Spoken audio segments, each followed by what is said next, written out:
Hello, everyone. I'm going to talk really briefly about student agency and provide you a definition as well as things to look for and methods in which we can engage students in student agency, because I fully believe that student agency is the method in which we can accomplish personalized learning. It is an essential piece. And if you're looking for something like building learner profiles, our students need to understand what it takes in order to really engage in a learning profile, to look at their data, understand where they are and where they need to go. That's a huge skill and mindset that we have to teach to students. And some students are going to be naturally better at it than others, but we have to engage them in that active process. If you want to see my slides, the link in the bottom right-hand corner will get you there, but you can also reach out to me at Brittany_Miller@ncsu.edu if you have any questions. So we'll go ahead and get started. First, what is student agency? Now, I just hinted at it, but a student agency is really the student's capacity and ability to make decisions in their learning, from a very small scale to a very big scale. So, for example, a student making a decision provided by choices that are provided by teacher is a step of student agency. Student agency is also the student's ability to step up and advocate for themselves when they have a need, or when they need help, or if they need additional supports, those sorts of things. The student needs to be able to have the mindset and the drive and the ability to speak up. And say something to the adults and teacher in the room in order to help them. So that's really what student agency is.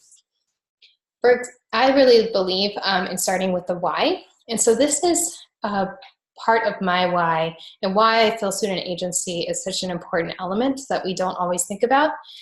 This is a quote pulled from the Harvard Business Review, but it's also statistics that are provided elsewhere as well. But it says by 2020, it's estimated that half of the nation's jobs will be freelance or gig economy, driven by independent workers on short-term engagements. For example, contracting work, entrepreneurship, those sorts of things where a worker is working on a particular project or a short-term engagement with a business, and always constantly looking to the next stage in their career, whether it's the next job or the next project, or where they would like to go next. And so if students that are in our classrooms now are going to go into a workforce that will expect them to be able to drive their own careers, make decisions, and constantly be looking for the next phase of their job and where they want to go and what they want to accomplish, we really need to prepare them for that in the classroom. So if they're not able to make simple decisions in our classroom, how are they going to be able to survive out in that workforce environment that is far more competitive? So that is my why for student agency, that we have to help them be successful as they move into this kind of workforce life. So I ran a quick poll when I did this with participants. I asked them to identify 5 key mindsets and student agency requires of students, and then a second question, what does student agency require of schools and teachers? We won't go too in-depth here. We'll just take a look at some of the responses. That's what they were asked to do. Go right here. All right, so for the first question, again, asking them identify 5 key mindsets and skills student agency requires of students. And what we have here, this is a tool called Mentimeter. It's one of my favorite tools. It's a easy polling tool, and this is the word cloud version of the tool, where the more times a word is entered, the bigger the word gets. And so what you're seeing is the bigger a word gets, the more times that it has been entered by by the participants. So looking at what's written here, we have motivation, flexibility, creativity, very big, dedication and independence. They need a critical thinking and a growth mindset, absolutely. They need perseverance. So you'll see a lot of these are the student's ability to work through problems, to persevere, to have a growth mindset and be looking for the future.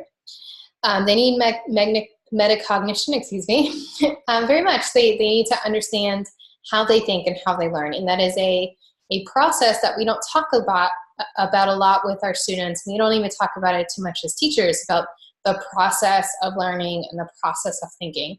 So they need to be thinking about the way that they learn and the way that they learn best in ways that they like or don't like to learn, and where they struggle. So they have to be an active participant in that process. They need trust. I think that's a huge one. They need to trust in themselves to have the ability and the confidence in themselves.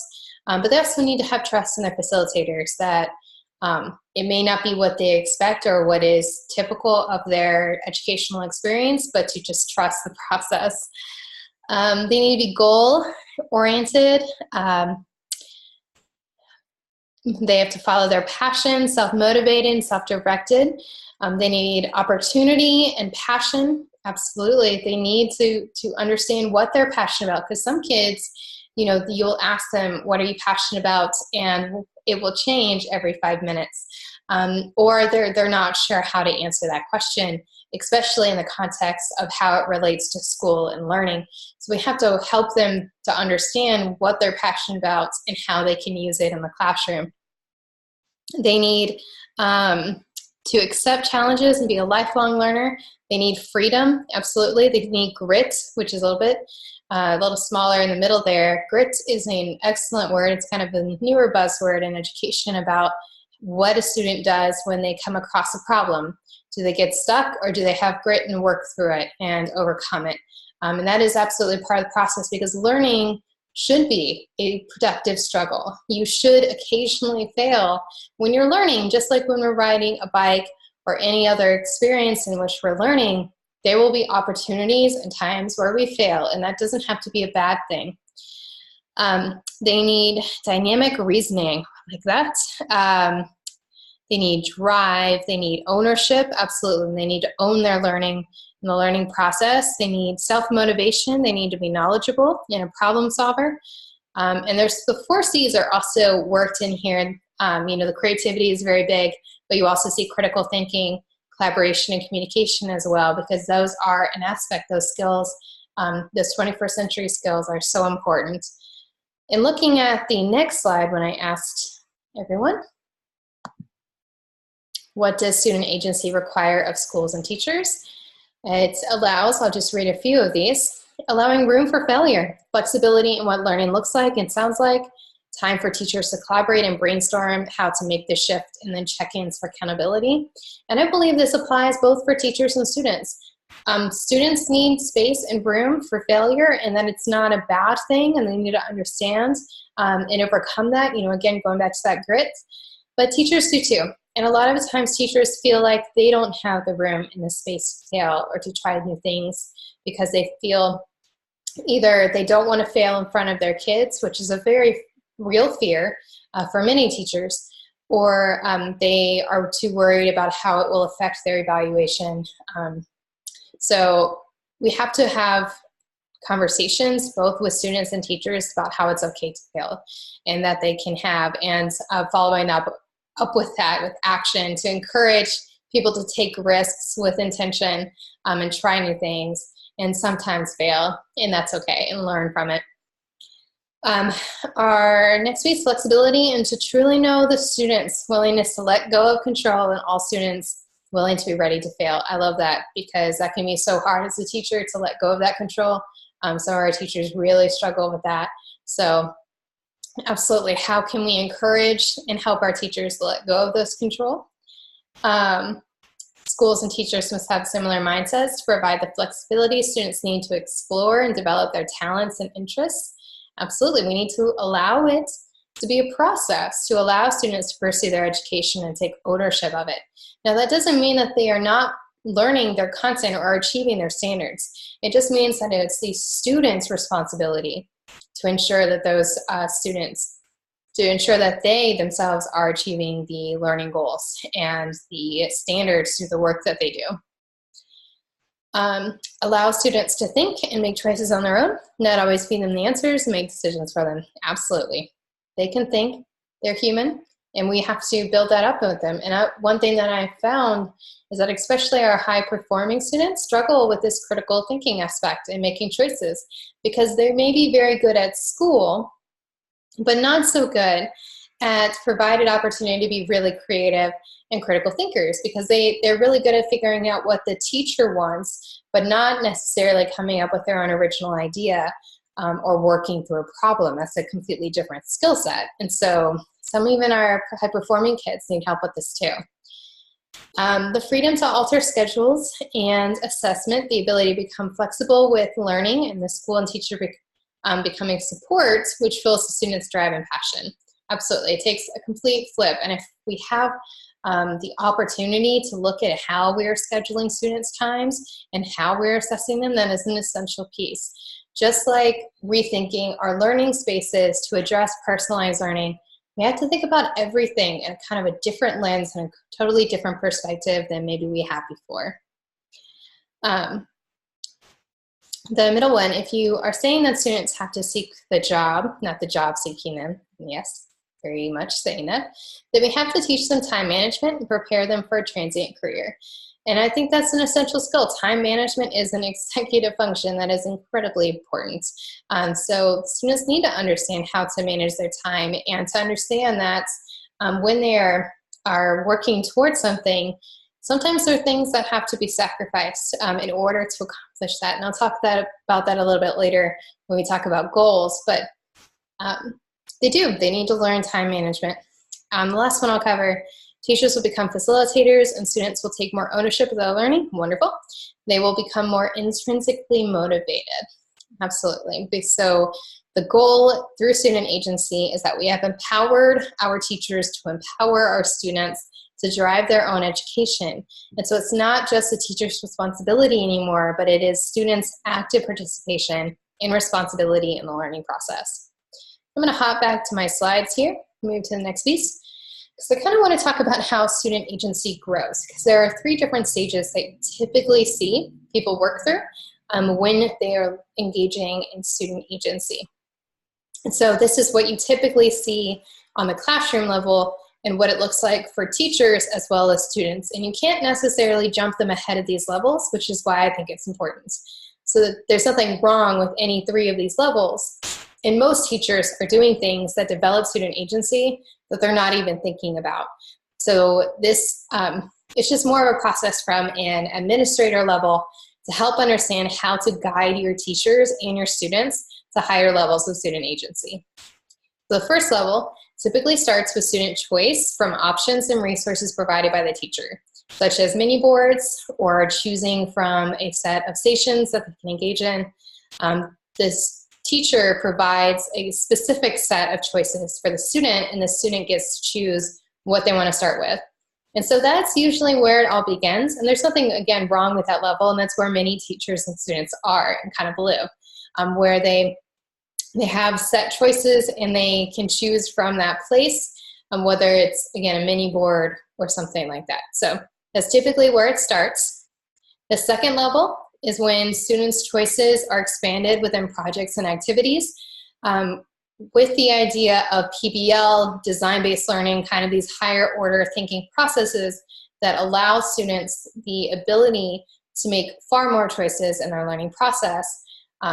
For example, like PBL and true PBL allows the student to come up with a question within a context or a content that they have to solve and they have to research and come up with a product or solution for. So the student has a ton of agency, and the learning process can be very unique. And the journey to complete that project can be incredibly unique for that student, but that does not mean that they're not accomplishing a ton of content learning goals. It's part of the process and part of the learning process. One thing that's important is we want to make that explicit. If we're hoping that students accomplish different content goals within a PBL or a design thinking process, we need to share it with them. Whether it is a rubric that we have designed for them that shows them what is expected, or, it's part of the end product assessment, whatever it is, we need to make it explicit to students that they're becoming responsible for their content learning. And then the last stage is where students are creating their own learning goals. They're tracking their own progress and actively pursuing their education. And this is where learner profiles tend to come in. So if a student has access to a learner profile where they can track their data, on a day-to-day basis, and they can add new data and feedback and reflect on their learning process on the areas that they are stuck on or need to move forward, or areas in which they're very successful at.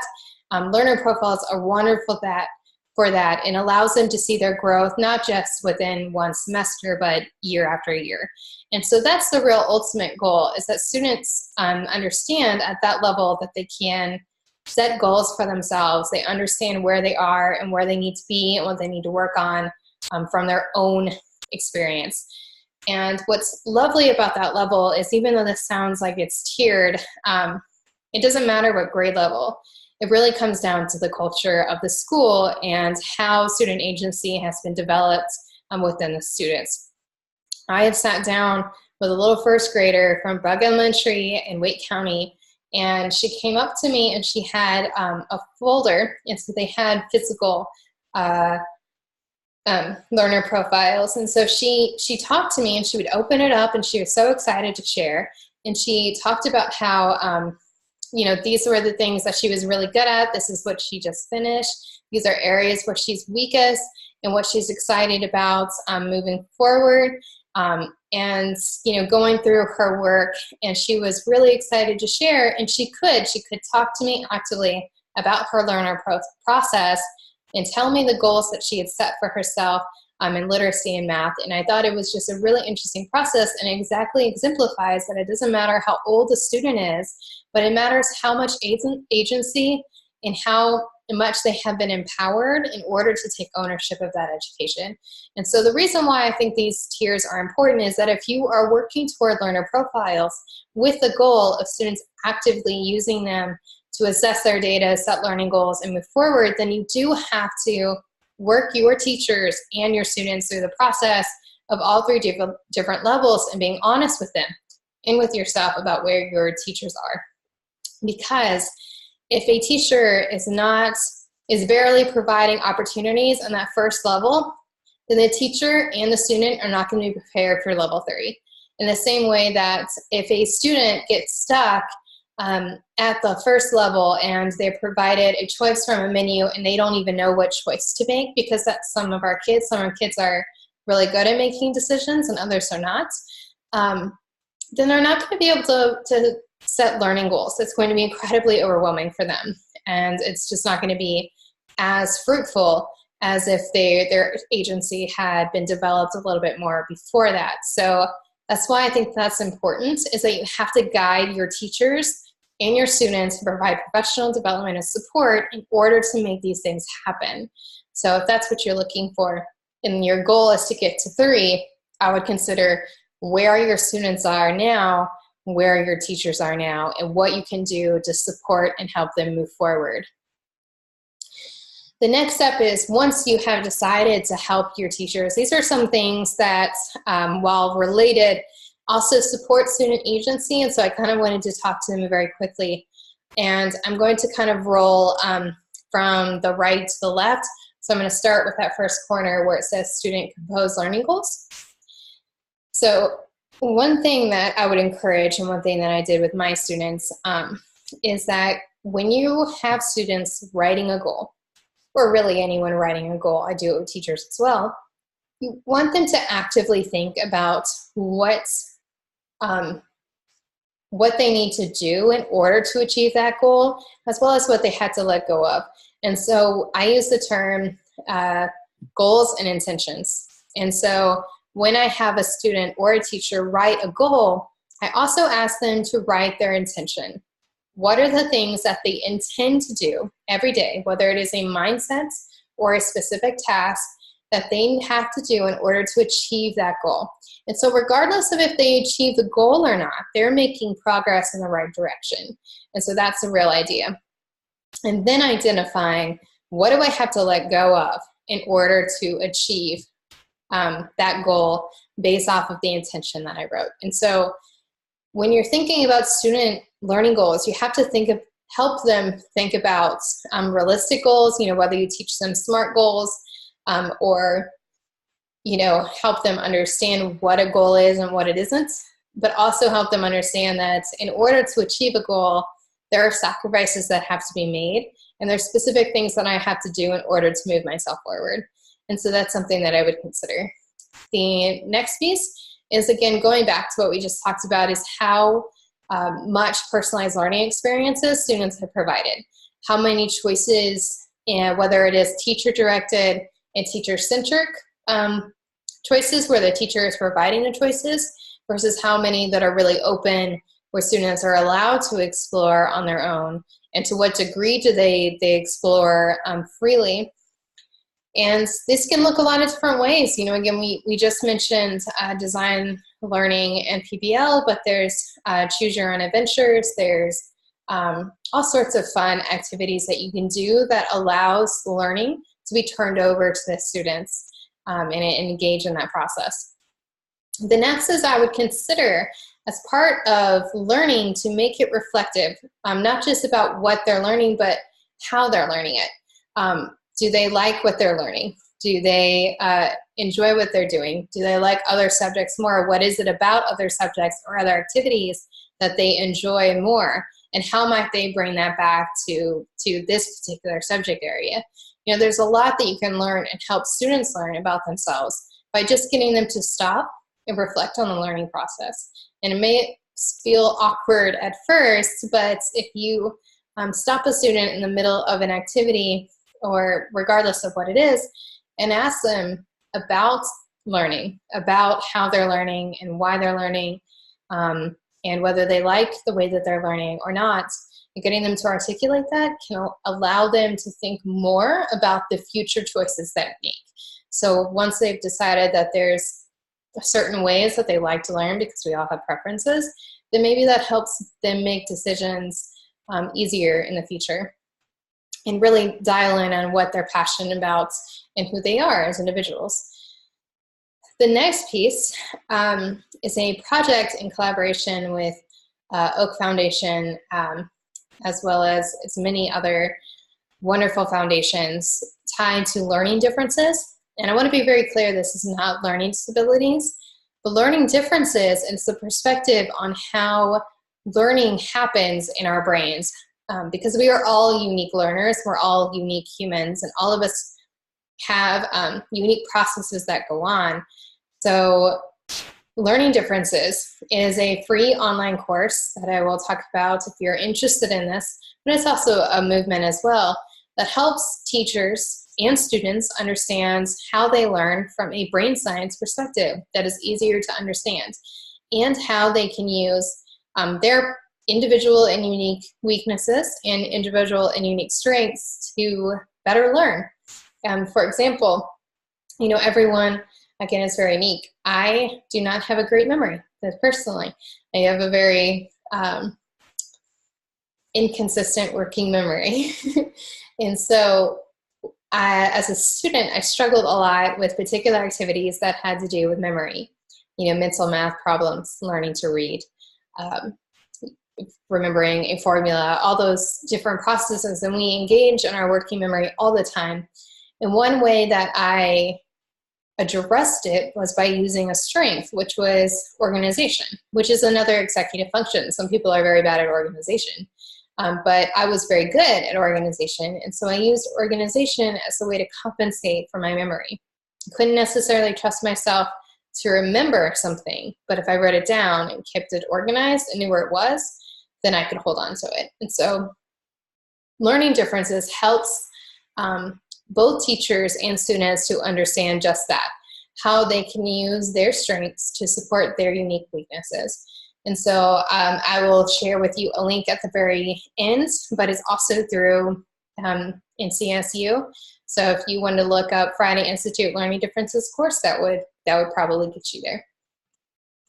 Our last stop, of course, is our student portfolios that we talked about. And these can look very different ways, but I would consider providing, once your students are in the right space and have the right perspective, to allow students to actually add to their portfolios. Is there a method of reflection where they can actually take notes about what they need to focus on and what they need to do next? Are there areas as part of your portfolio where students can write goals and track them, and where they're going where they want to go? Or is it strictly just an output? How much data are you collecting? You know, are you going to collect all major, testing data? Is that going to be the exclusivity of the student portfolios?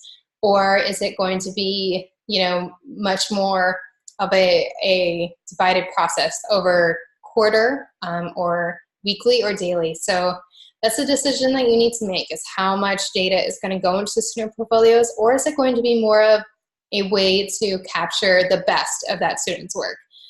Some students I have seen get into college based off of their unique portfolios, having less to do with their academics, even though their academics were solid, but their portfolio gave them an edge they otherwise may not have had.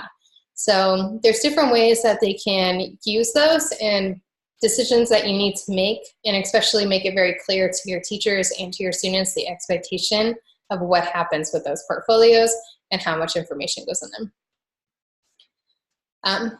Our last question is something that I'm going to challenge you to think about.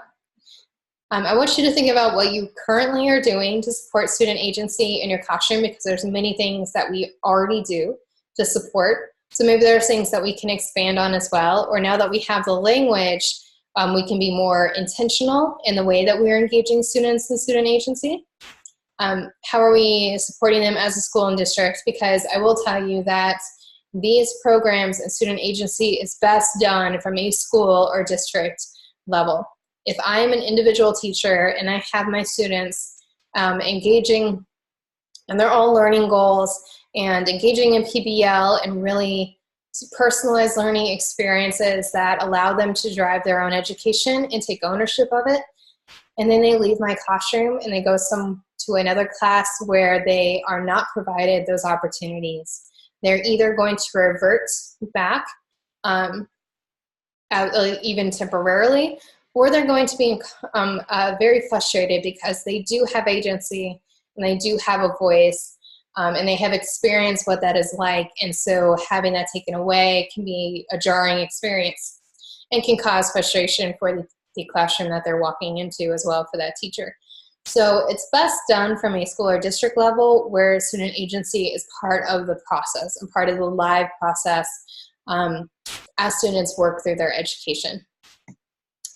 And I would also encourage you to, find out what's going on with other schools, if there's other schools that are engaging in personalized learning, because they're probably struggling with the same thing. Student agency is a different perspective and sometimes maybe a difficult process to really capture and build on, because it's not a checklist. It is not something that is simple. It's a mindset and skill development that we have to actively think about. So I would encourage you to, not hesitate to do your research or feel alone, that there are many people in many schools and districts that are looking to personalized learning and looking to student agency and engage their students in student agency and personalized learning. So don't be afraid to reach out to others. A last little piece is I just want to share some resources, because I mentioned a couple of them. The first is an article, The 4 Things You Need to Thrive in a Gig Economy, which is where I got that statistic earlier. The free course for teachers, the Learning Differences MOOC Ed right there, that is the teacher course on learning differences that give them an introduction to the different areas of executive function. We do not cover them all, but we try to cover as many as we can. And then the free course for students, which is called Student Lead, they are not companion courses, so they cover the same basic information. So the teacher can take the Learning Differences MOOC at the same time as Students Lead, but we would encourage teachers to maybe take it the semester before. But these run by semester and they are completely free. So we would, and you can also take them as an entire class or as an entire school or district, but you can check out our website and you can gather some additional information there if that is something that you and your teachers are interested in. The articles, if you want an opinion on student agency beyond what I have shared tonight, you can check out the video and articles that are available toward the bottom here. And the Mentimeter is the tool, again, that I use in the beginning, and I'm going to hop all the way back. Oh, I do want to say that you are welcome to use this presentation if you would like to take it back to your school. All we ask is that you give permission to the Friday Institute, which all of this mess is what I just said. You are welcome to use it and adapt it, but please give credit to the Friday Institute for any work that is used. And I'm just going to pull that up. That is the link there at the bottom again if you want to get to those resources. I just wanted to bring that up again. But if you have any questions, again, my email address is Brittany, BRITTANY _Miller, MILLER, at ncsu.edu. And you're welcome to reach out to me. I'm also on Twitter at a modern educator, all spelled out. So if you need anything, don't hesitate to reach out to me. And thank you for following along on our session. Have a wonderful evening.